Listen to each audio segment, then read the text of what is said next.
Let's get physical. It's Jordan here, back again with this week's update on all the physical releases coming to the Nintendo Switch December the 9th until the 13th. Let's jump in and see what we've got.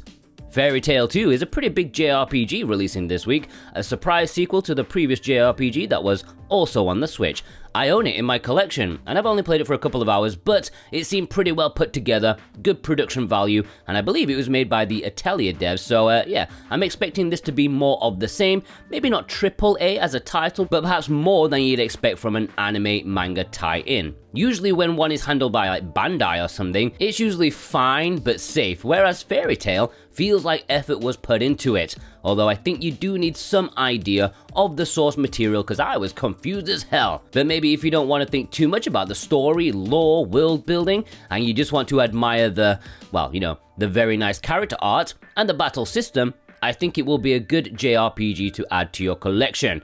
And my executive producers, Cartoon Soren, God of Resin, The Nemo 6, Rose, Josh Foot, and JCross7776 have chosen this as their pick of the week.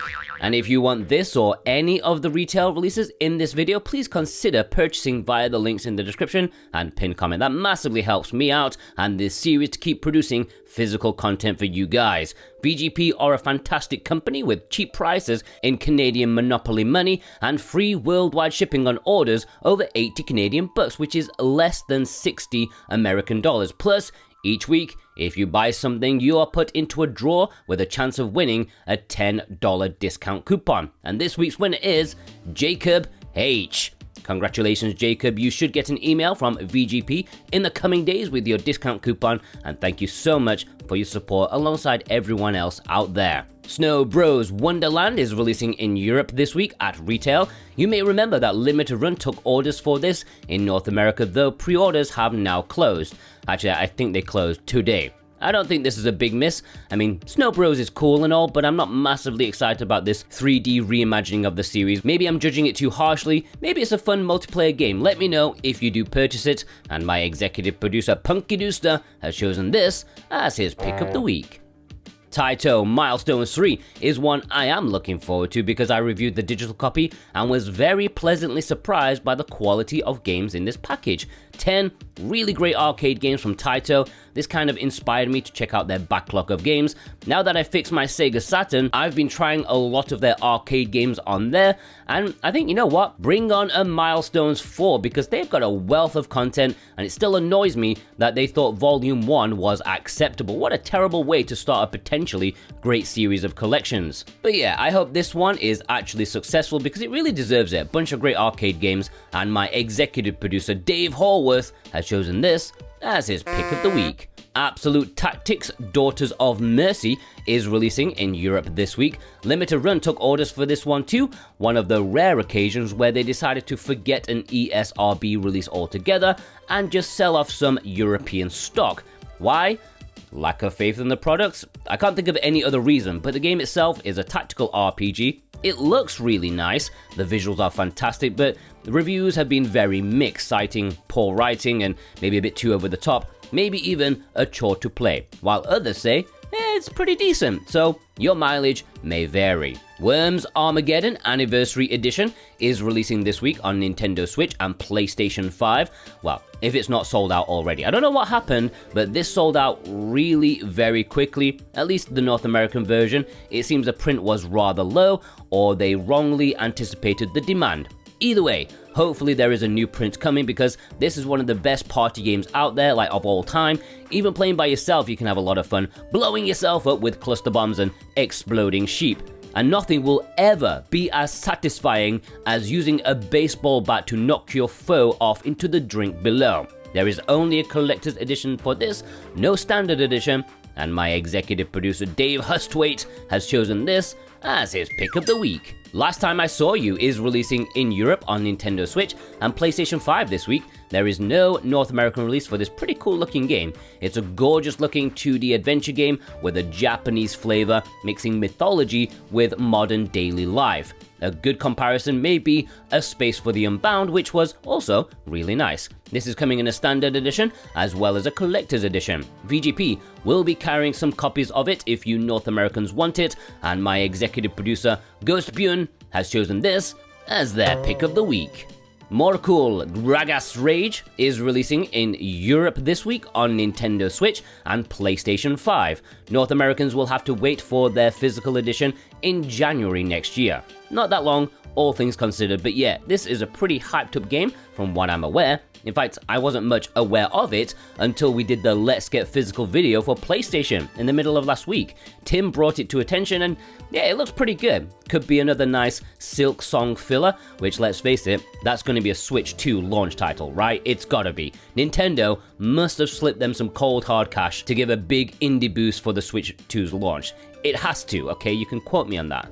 It's coming in a standard and collector's edition. I've also put links down below for the ESRB pre-order, and my executive producer Offphone has chosen this as his pick of the week. Goblin Slayer, another adventure and nightmare feast, is releasing physically in Europe this week, at least the standard edition and deluxe edition. It seems the collector's edition is being pushed back for some reason, and all North American editions are definitely pushed back to early next year.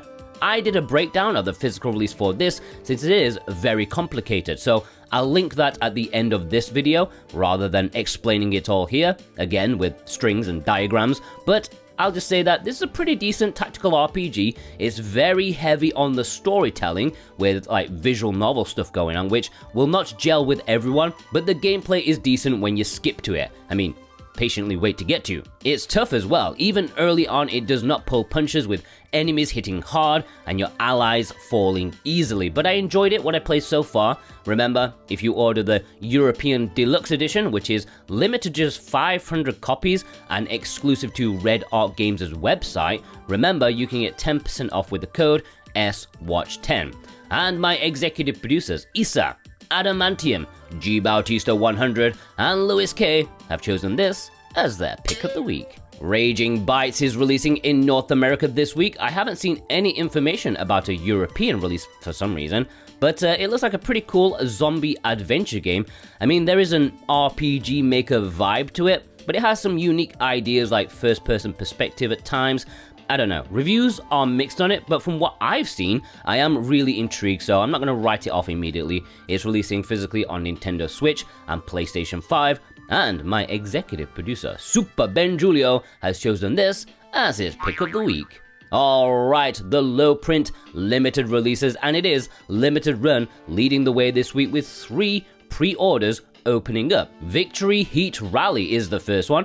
This is a pretty cool looking game that's trying to emulate the super scalar arcade games that Sega were particularly known for. It seems like an even more cartoony Power Drift, and it genuinely looks awesome. It seems to have a bit of an adventure mode going on too, like a campaign and a map to add to the longevity and single player content. Reviews on Steam are great.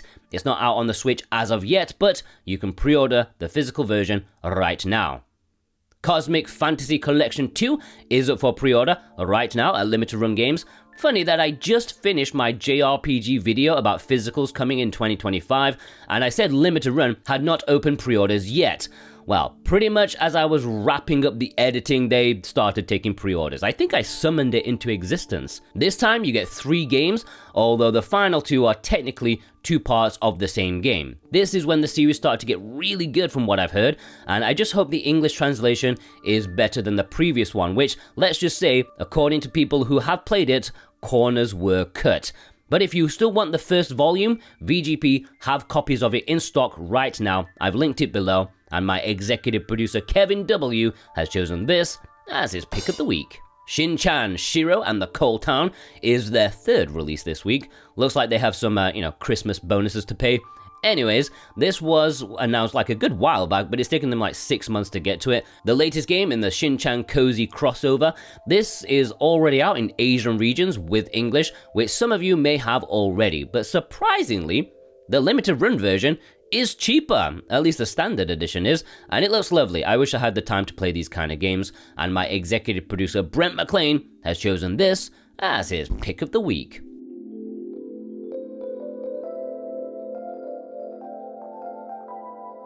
ACA NEOGEO Selection Volume 1 and Volume 2 are two separate physical releases, but I'm bunching them together for the sake of avoiding repetition. But I'm massively excited about these two physical releases, which each contain 10 NEOGEO arcade games in a nice eclectic mix. I've explained my reasonings before, so I'm not going to say it again, but even I have ordered these two despite being slightly above my usual budget. I want to see more NEOGEO collections because I think I did the calculations in the previous video where they could do like 12 volumes or something if they continued at 10 games per cart of SNK releases, NEOGEO stuff, and I'd be all up for that. It would open my eyes to so many different games and genres that I might not otherwise plump for in a digital copy from the eShop. I've been in a massive arcade mood recently, and this is just more perfect timing. Both the Japanese and Asian releases have English, and my executive producers Shin, Robotech, and Alex M have chosen this as their pick of the week. Momotaro, Dentetsu, Showa, Heisei, Reiwa, more Teiban.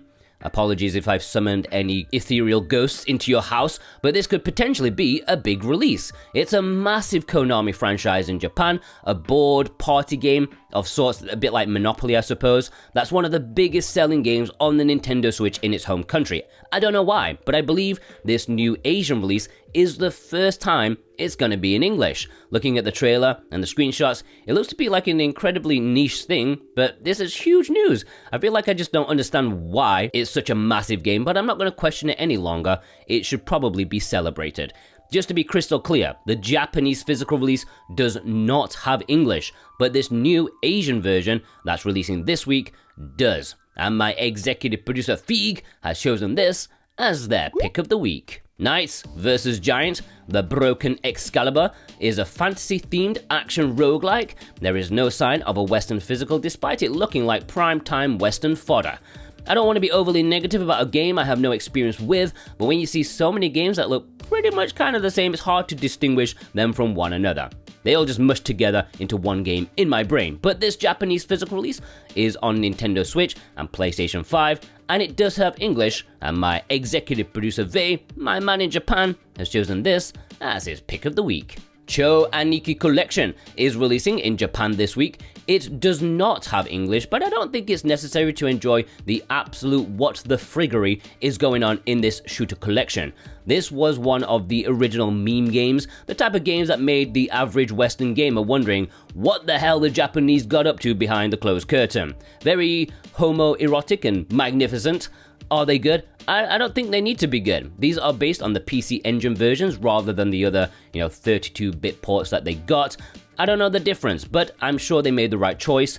Now, this is being published by Idea, who work closely with Limited Run Games with their poorly translated editions of Valis and the Cosmic Fantasy Collection, so it's possible this will get one of those eventually too, and my executive producer, Instacritic, has chosen this as his pick of the week. Symphonic Rain is getting an English physical release for sure in Asian regions. I sadly can't 100% confirm the Japanese edition, but it would be weird if it didn't have English. Either way, this is a visual novel, quite an old one, originally from 2004, but it's supposed to be really good. A bit of a slow burn, takes a while to get going to the really interesting part, so it's building up to something really good if you've got about 15-20 hours to spare to get to the final great 10 hours. Looks like it should be a great visual novel to import, and my executive producer Sora Cat has chosen this as their pick of the week. Botany Manor is getting a physical release in Asia this week. Japan has to wait until February next year. This is a first-person puzzle adventure game set in a Victorian manor as you explore it and solve the mysteries. You know what it reminds me of? The Lara Croft manor, and I'm all about a game based around that kind of thing. Sadly, I don't think you can lock your ancient butler in the fridge or swan dive to your death from glitching up to the roof, but I think it looks like a chill and interesting time. Maybe I've turned into a middle-class 50-year-old woman. It's entirely possible, but I'm looking forward to it. Disney Music Parade Encore is releasing in Asian regions this week, and this version, unlike the Japanese release which came out a few months back, this one has English. It is a rhythm game with Disney music. How can that possibly go wrong? If you've got kids who are Disney fans or an adult child who also likes Disney, then go for it. Now this is from Imagineer, who have published some of the most unexpected games in the West, like the Fist of the North Star Boxing, Hatsune Miku Boxing, games I never expected to get Western physical releases, but did, and so I think it is entirely possible this one will too.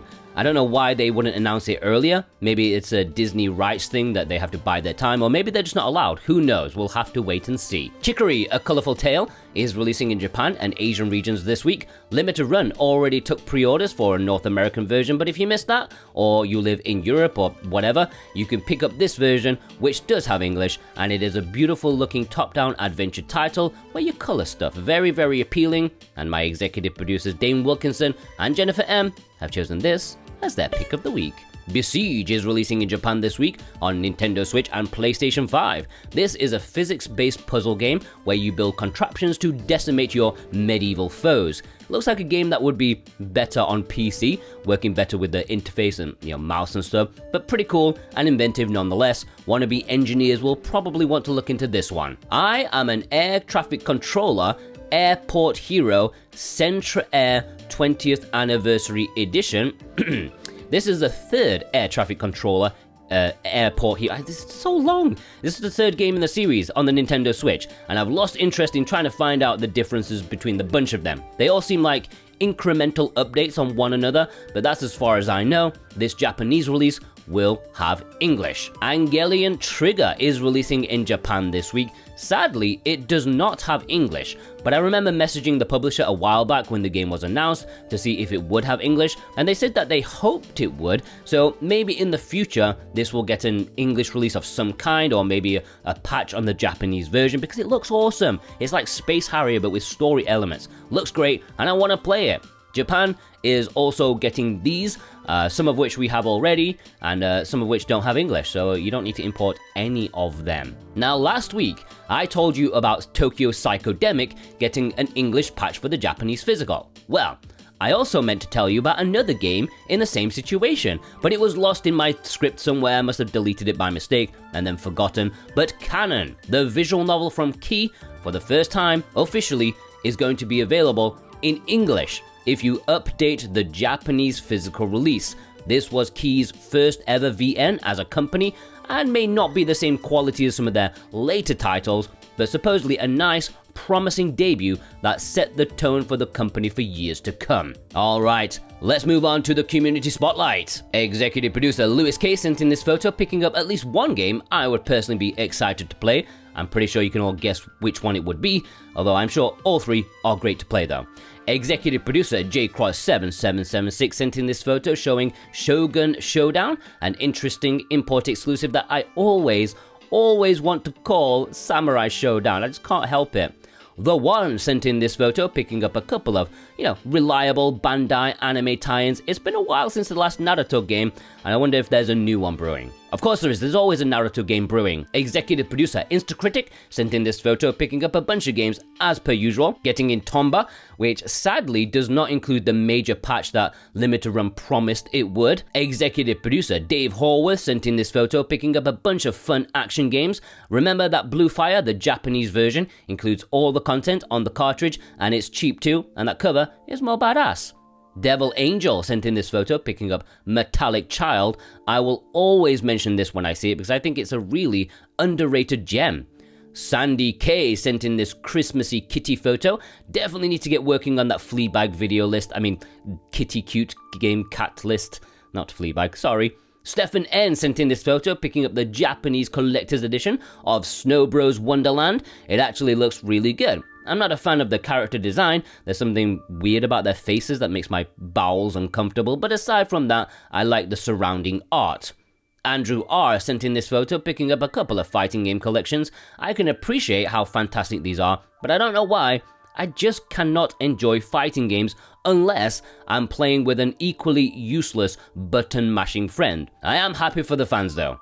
Executive producer Kevin W sent in this photo picking up 2 games.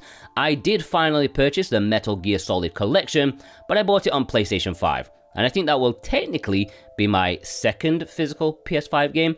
I will give a cookie to anyone who can guess what the first one was. It was a pretty recent release. Shell sent in this photo picking up one of the Smurfs games. I'd actually consider giving that one a go since I was quite impressed with Dreams. That was a commendable game.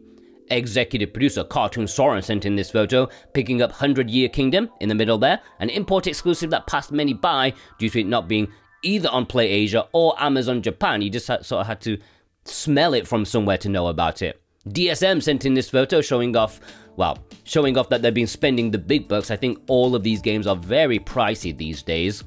Remy X sent in this photo, again showing off some fighting goodness.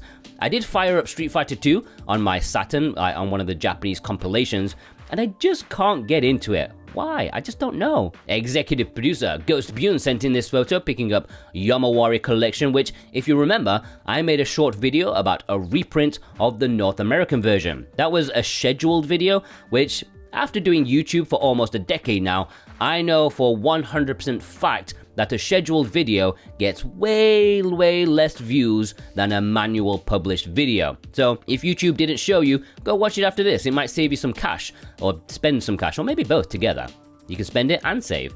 Executive producer Alexander Kato sent in this photo of Twin Blades of the Three Kingdoms, the limited edition which is still in stock and was discounted last time I checked.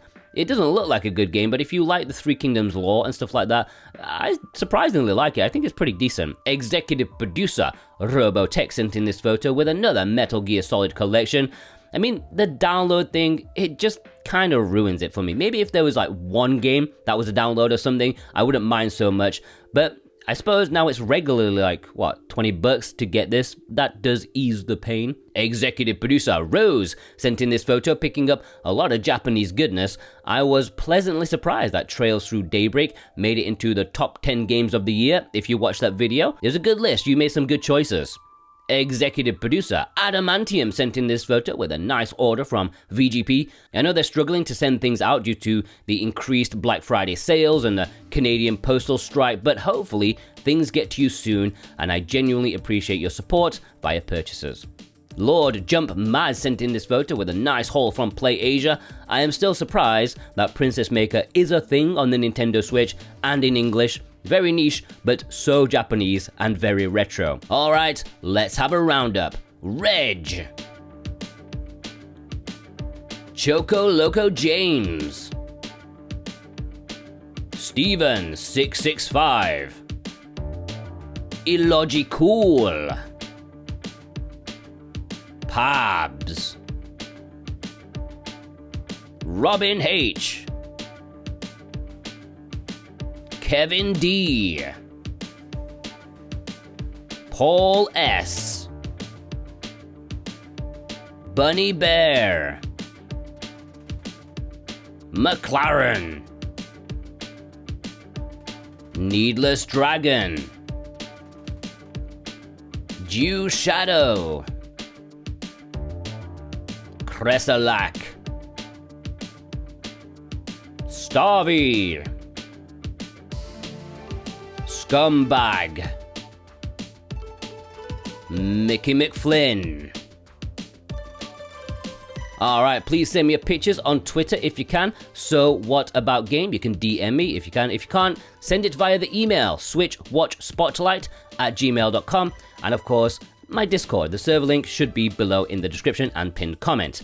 As always, special thanks to my executive producers, Dane Wilkinson, God of Resin, Brent McLean, Alexander Kato, JCross7776, Punky Dooster, Cartoon Soren, Robotech, Raven Knight, Full Metal Luna, Issa, Vey, Offphone, Instacritic, Precision Plague, Alex M, Feig, Josh Foot, Ishin, Lewis K, Kevin W, Jennifer M, Super Ben Julio, Dave Hustwaite, Dave Hallworth, Wixit, Sora Cat, The Nemo 6, Ghost Bune, G Bautista 100, Rose, and Adamantium. And thank you as well. Thank you for watching all the way through. If you did watch all the way through, please leave me a worm emoji in honor of Worms Armageddon, and maybe an explosion, because those worms be exploding. Go check out some of my other stuff. I've got a lot of videos, almost a video every day for you guys, physical related. And yes, thank you so much.